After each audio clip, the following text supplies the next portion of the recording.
kuko muri chat niba iyo twagiye twandikirana nsanga ko ahinyandikije arankurikira yagira n'ibibazo akambaza mu gikari nkamufasha yabaga no kuri WhatsApp group dukomeza gufashirizaho abantu ijambo ry'ubutumwa bwiza.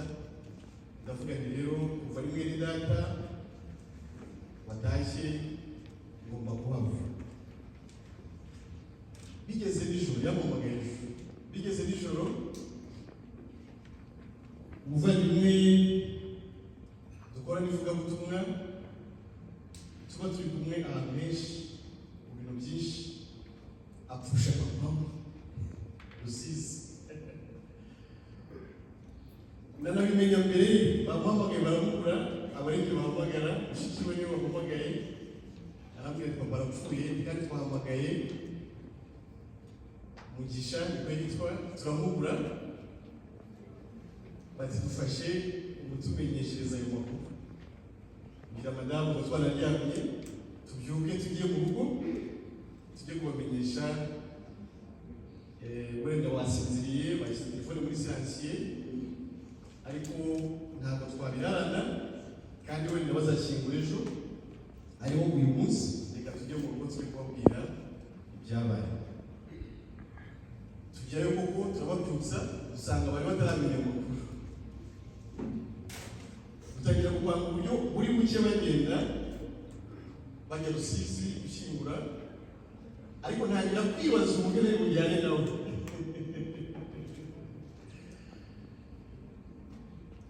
ariko nakwibuka ko nemereye saba twampamagaye ko ugomba kuba ndi hano kuri uyu mugoroba ndavuga nti ntabwo byagenda dupanga abandi bavandimwe bari bugende tworganiza iby'urugendo bagiye saa 9 z'ijoro n'ubu basoje abagaruka barakongera wese kugira ngo bategereze kuzakurikira iyo numvaga nta buryo bw'ubuhindure mwari mu masaha y'ijoro umbwire saa 7 buri munsi y'umugoroba ntabwo nzakuboneka urumva ko byaciye mu nzira ndende ariko Imana yabikoze kugira ngo kuri uyu mugoroba tuganirize nawe kandi hari byinshi byashobora gutuma utaboneka ariko Imana yashimye ko uri hano uyu mwanya w'agaciro. Nkunda kubwira abantu ubutumwa bwiza kuva 2012 nakwizeye ubutumwa bwiza 2015 banditse igitabo cyitwa Ijuru Ntirikorerwa kugira ngo mbwire abantu ibyo batazi nanjye ntari nzi namenye yuko ijuru tutarikorera ahubwo ko twariherewe ubuntu muri Kristo Yesu. Ni nabwo nashyize iyo channel kugira ngo turi mu gihe cy'digital bashe kugeza ubutumwa bwiza ku bantu benshi baba ari mu gihugu baba no hanze yacyo bamenye icyo batamenye kandi bari bakeneye kugira ngo bazajye mu ijuru. Kuko turi hano twese nk'abashyitsi turi hano igihe gitoya umuvandimwe yagiye nanjye ejo njye cyangwa se ni wowe gutyo buri wese mu mwanya we yaba rero twakabaye abanyabwenge twakwitaye kwerezo iyo umuntu yagiye byo kuba wari engineer ntacyo biba bikivuze byo kuba umuntu ukomeye yabyangiye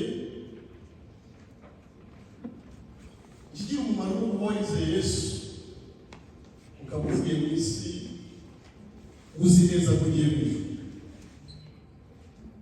Ni nawo mwanya dufite hano ni umwanya wo guhitamo aho tuzajya kuba kandi mu buryo bw'iteka ryose. Hano twaba igihe gitoya igihe kinini tuzakimaho hari tuzajya bamwe mu nyanzira y'umuriro n'amazuku bakababazwa iteka ryose.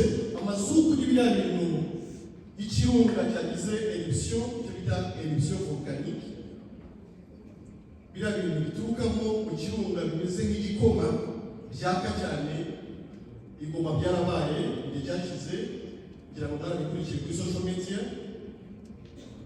Umuhanda biwusatura gusubira zisenya muri nta kintu bigeraho ngo kigira ubuzima. Ayo niyo mazuku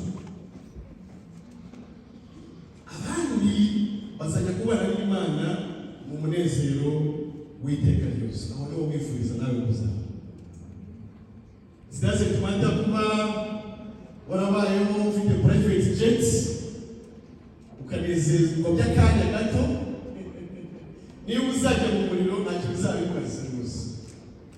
Kandi naje gusanga umuntu ufite Yesu burya aranezerwa, ubuzima bwose yaba arimo abaho anezerewe, hadashingiye ko yabonye byinshi cyangwa yabonye bikeya, hadashingiye ko akunzwe cyangwa se yanzwe.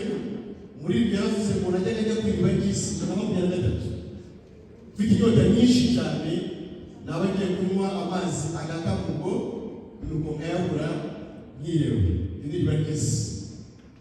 Ariko aravuga ngo none Yesu maza wenyine ntari izina nemera, kubera ko ubugingo ndetse n'umunezero bibonekera muri Yesu Kristo. Muri bo harimo ubugingo bw'iteka, kandi muri bo harimo umunezero. Imana ishimwe cyane. Icyo rero nicyo mwifuriza, ngo muri Kristo ntiyaba mu Muyuda cyangwa se Umugiriki, ntiyaba mu munyacyaro cyangwa se umunyamugi. Iyo umuntu ari muri Kristo Yesu aba ari cyane mugisha, ibya kera biba yabishize. Muri we twese twangana, kandi muri we twese dusa nawe, kandi muri we twese dufite agaciro kamwe, kubera ko twanaguzwe ikiguzi kimwe, ariyo maraso y'umwana w'intama w'Imana atagira ibara, amaraso y'igiciro cyinshi cyane.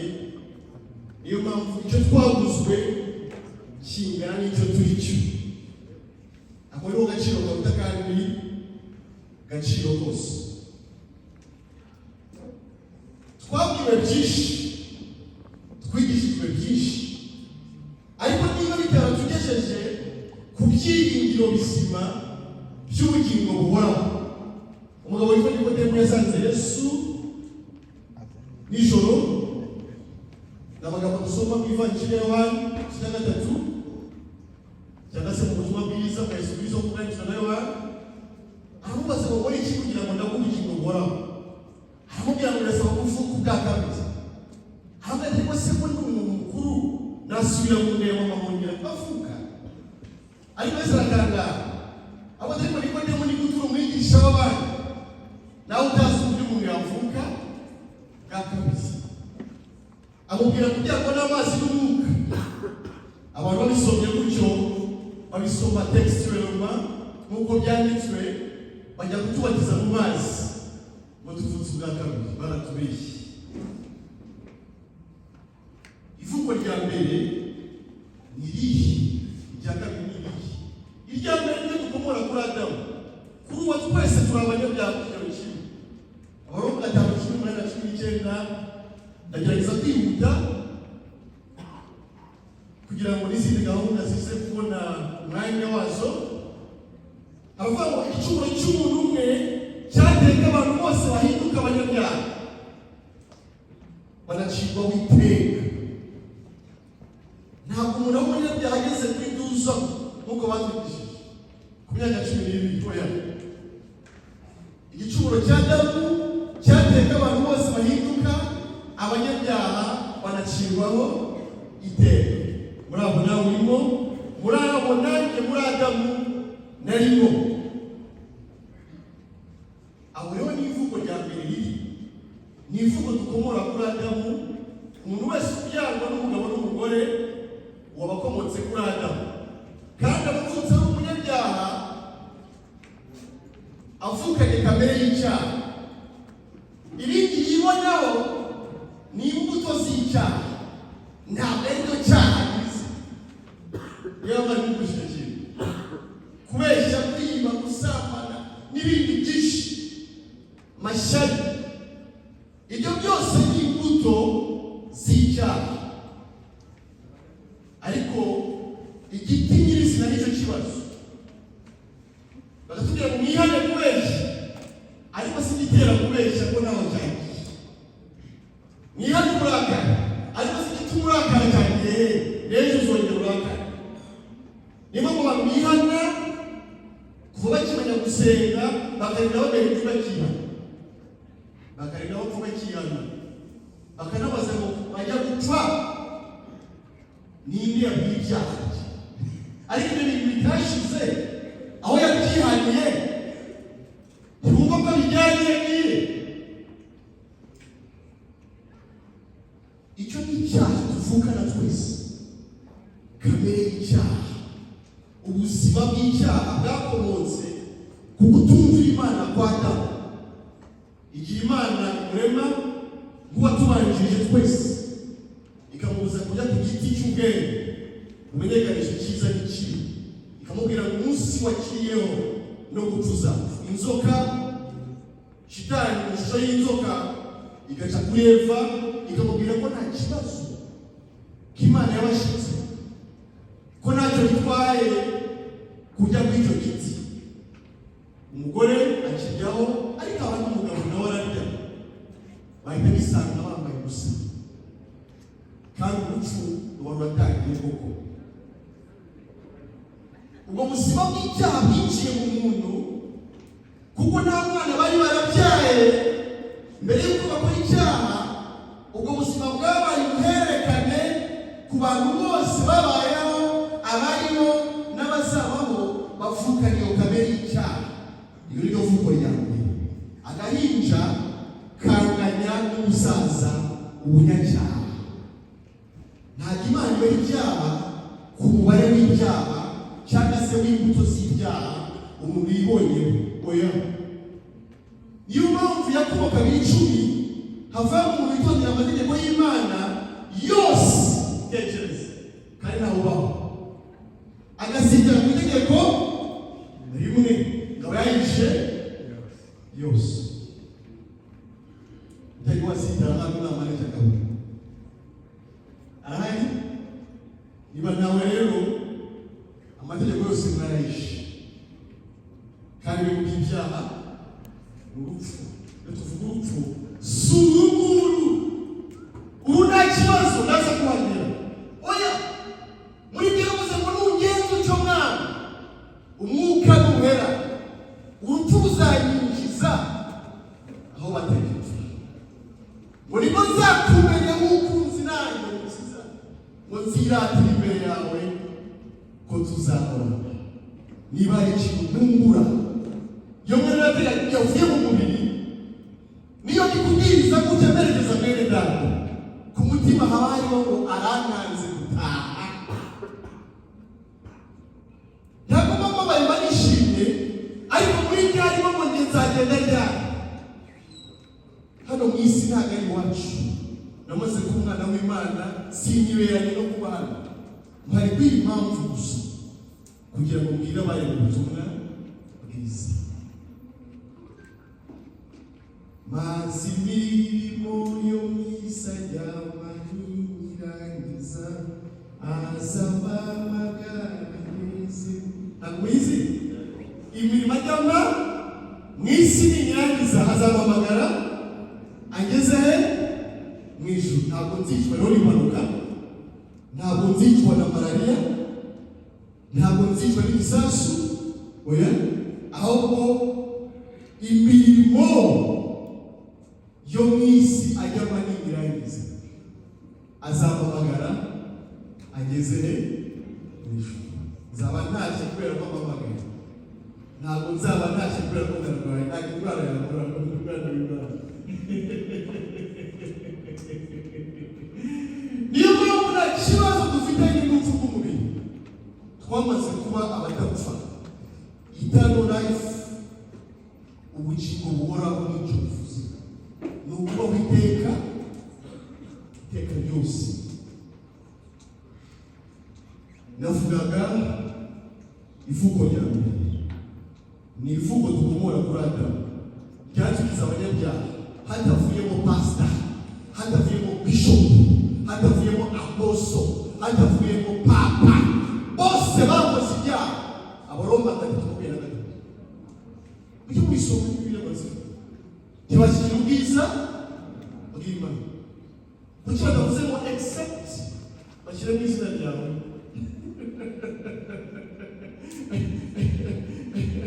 Buri wese arimo, muri bose bakoze ibyaha ntibashimwiza bw'Imana. Ariko 24 bavuga ijambo ryiza nza kugarukamo ngo ahubwo batsindishirizwa n'ubuntu bwabo bibahereye ubusa kuko gucungurwa kubonerwa muri Kristo Yesu. Mukomere Yesu amashyi yo gucungurwa. Iryo ryo vuko rya mbere ntabwo bagushyira mu mazi ngo amazi akureho icyaha ukora kuri Adamu. No! Ujya muri umunyabyaha wumutse ukava muri umunyabyaha ukonje. Sindibo majugujwe. Ntabwo intoki za pasita zakujyana ubwa kabiri. No! Nawe ni umunyabyaha ntabwo ni utabizi. Ujya kugira ibyaha nawe ni umunyabyaha akeneye Savior ntiyamukiza nawe ntabwo yakwikiza. Ivuko rya kabiri reka nihute. Imana ibonye ko twese twaraho kurimbuka idushakira umucunguzi Yesu. Yohana igice cya 1 umurongo wa 1. Mbere na mbere hariho Jambo yariho yahoranye n'Imana kandi yari Imana. Nta cyaremwe kitaremwe nawe. Jambo yigira umuntu abana natwe. Marayika aramubwira ngo humura uzasamira uzabyara umuhungu uzamwita Yesu niwe uzakiza abantu be ibyaha byabo. Ati bishoboka bite ko nararyamana n'umugabo? Aramubwira ati humura Mwuka Wera azakuzaho n'imbaraga z'isumba byose zigukiza. Barishimye cyane.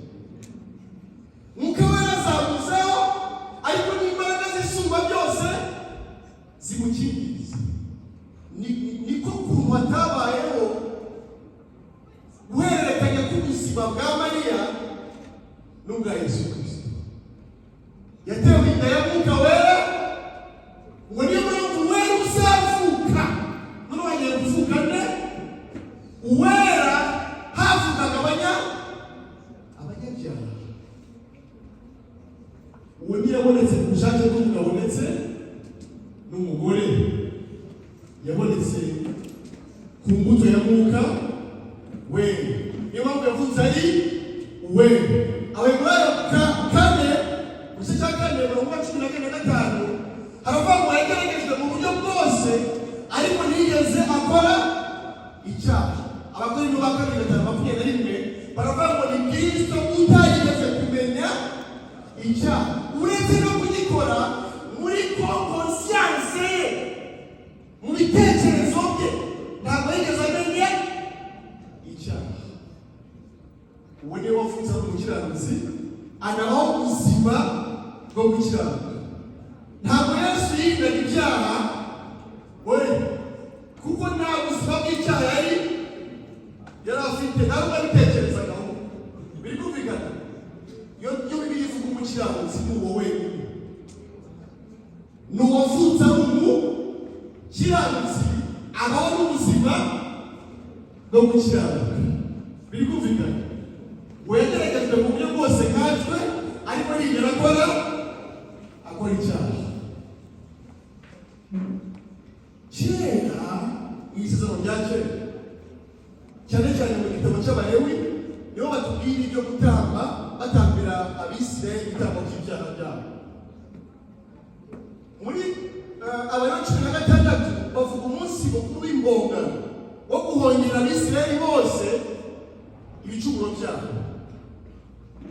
Itungo ryatangwa kugira ngo rihongere ibyaha ryagombaga kuba ari itungo rizira inenge, basuzumye kuri kondisiyo Imana yari yaratanze kugira ngo barebe ko ryujuje ubuziranenge. Niyo mpamvu Yesu atari mu gitambo cy'ibyaha afite inenge.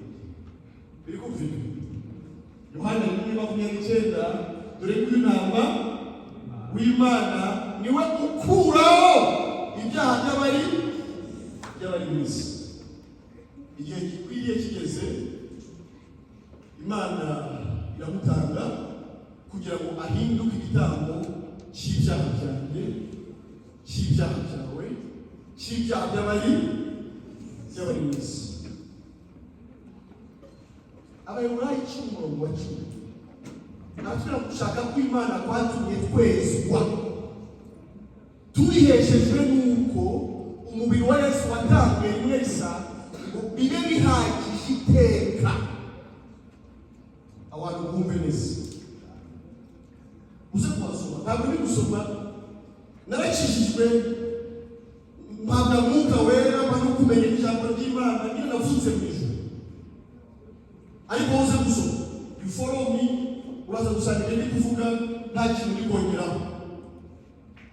Gushaka ko Imana kwatumye tugira gute twezwa, impamvu itera nuko wiyeze. Ariko gushaka ko Imana kwatumye twezwa, ni ukwezwa n'undi tubiheshejwe n'uko icyakweje umubiri wa Yesu w'igitambo watambiye rimwe risa ngo bibe bihagije iteka. Niba icyaha cyawe Yesu atapfiriye, nta kintu kibaho mu isi kizakiraho,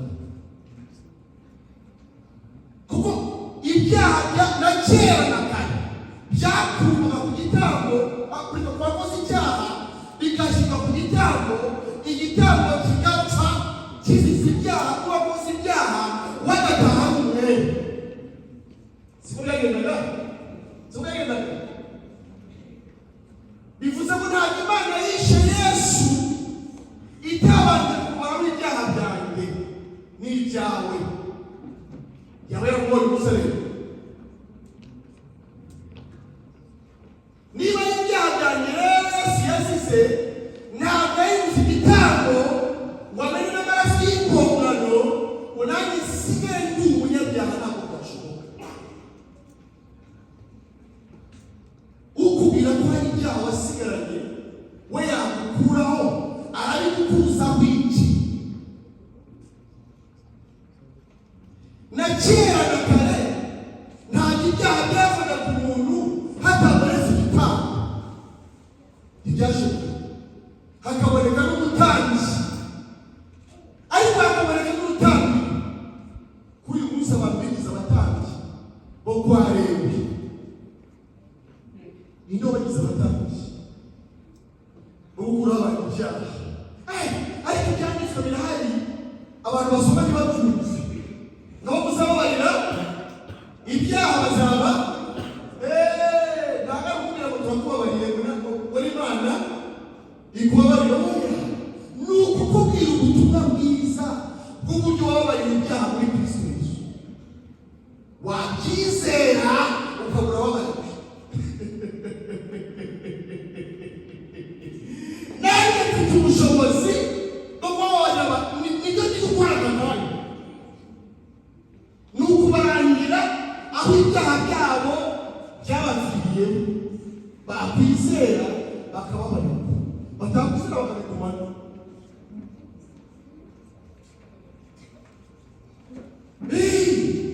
Ntabwo mfite ubushobozi wabwira ngo genda Imana ikubabarire ngo nanjye unakubabarire. Reka ikubabarire ishingiye ku kintu yakubabariye umunsi Yesu yapfiraga ku musaraba.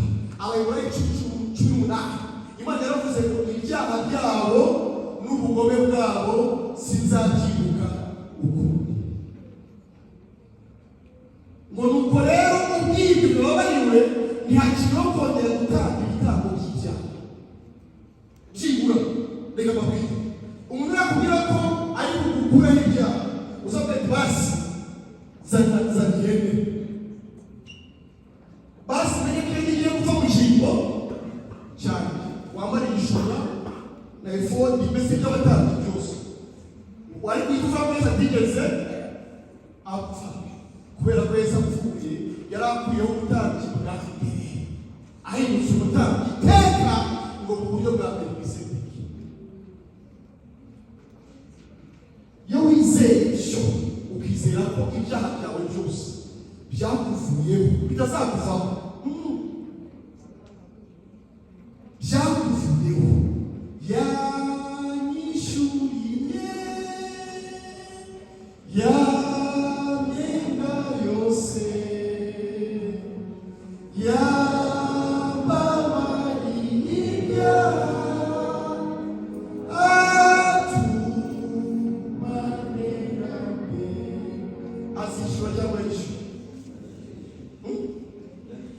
Yagenda yababariye atuma utamuhereza ubutizeye.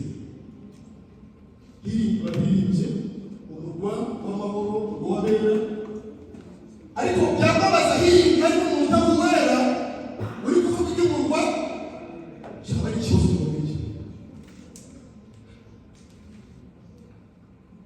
Perezida w'igihugu yasaba tuzaganire, abantu bari hirya rero banze babe abena kwanza, mutubwire iby'umurwa namwe muzajyamo.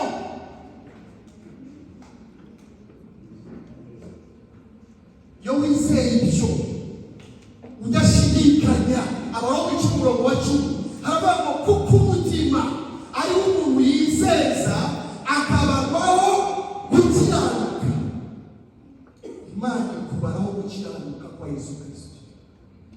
Uhinduka umukiranutsi imbere y'Imana ubikesha nde? Yesu Kristo.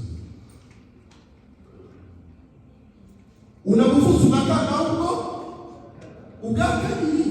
Ivugo rya mbere ni ivugo ryo kwa Adamu ryatumize abaki abanyabyaha. Ivugo rya kabiri ni ivugo tuvuga kwizeye Yesu Kristo tugahinduka abakiranuka. Ibyo nta mazi arigiramo uruhare. Niwizeye ibyo gusa uramuvuza umakanga koga birega batse mu mazi usijya mu mazi kuri isi ko muri wari kwanye muri wari komeza ni ndwara wishije kumunyana biriya ni nko koga bisanzwe twoga nangwa no koga bisanzwe dushobora gasabune mazi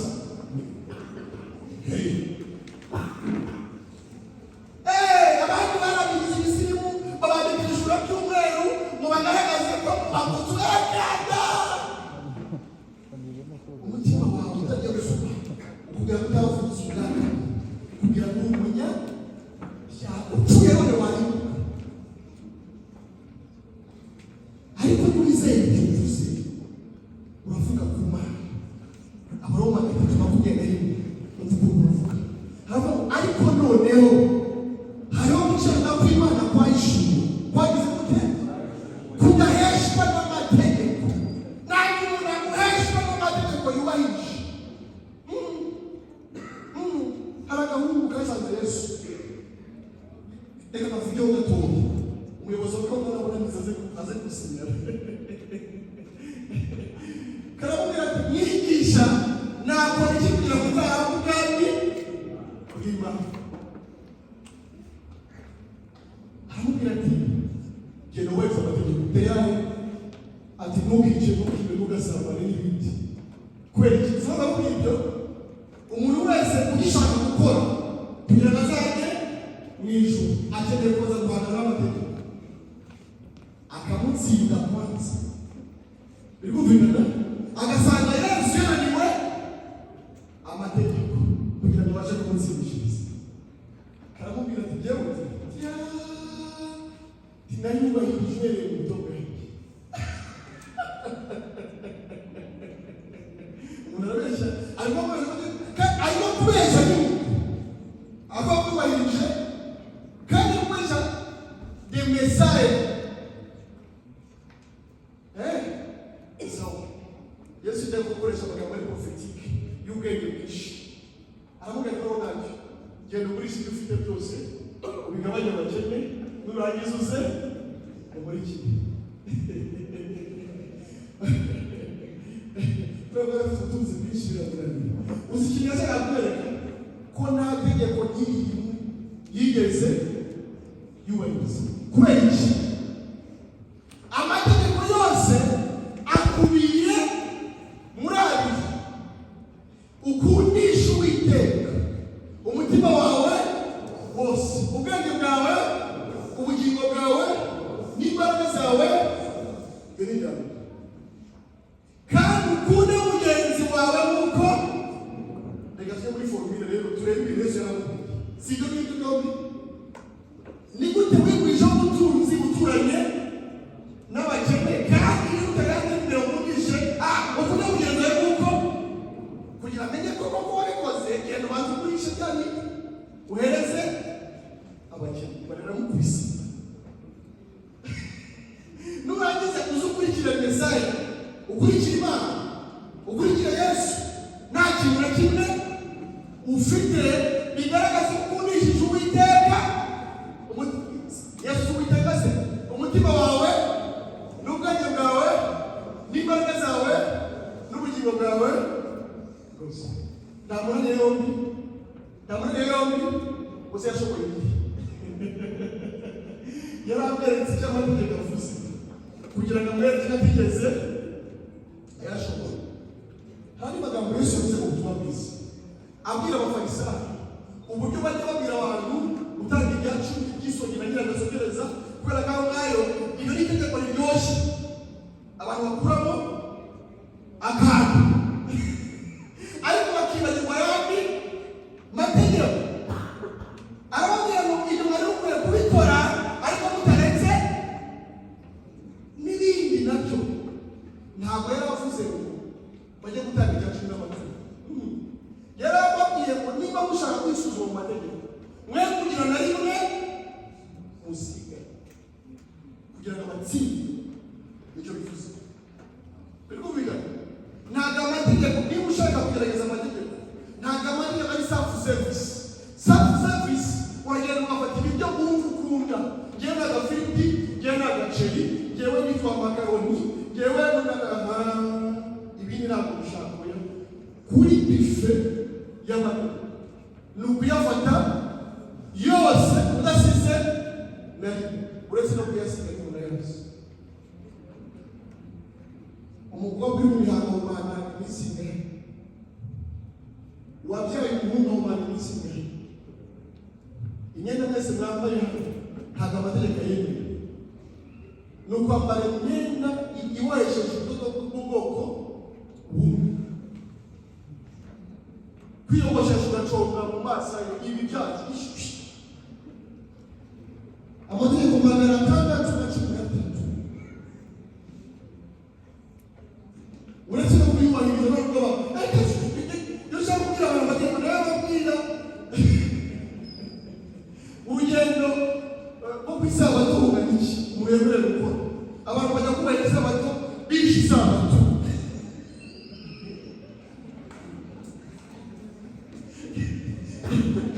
Umwaka w'imbabazi urajyana, umwaka mugomba gukorera abantu imyenda bababereye wose. Yabwira abantu tujye muri amahana kiliziya afite amabanki, waza gufata n'inguzanyo kuba ko isabato y'abana ariko namenye ikitegeko bivuga. Si niba mudacyakora kurebye